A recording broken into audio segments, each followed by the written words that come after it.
Subscribe कीजिए हमारे channel को और बेल आइकॉन को दबाइए हमारी लेटेस्ट वीडियो सबसे पहले देखने के लिए। जुबान कड़वी है पर दिल साफ रखता हूँ, कब कौन बदल जाए सबका हिसाब रखता हूँ।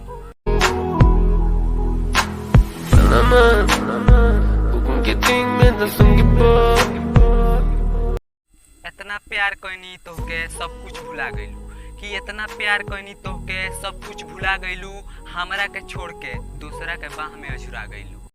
बर्बाद करके जिएलू आराम से, बदनाम भइली। छोड़े के तो छोड़ देलू, बोलो हम कैसे जियब। कि छोड़े के तो छोड़ देलू, बोलो हम कैसे जियब। तोहार याद मिटावे खातिर हम देसी पौवा पियब।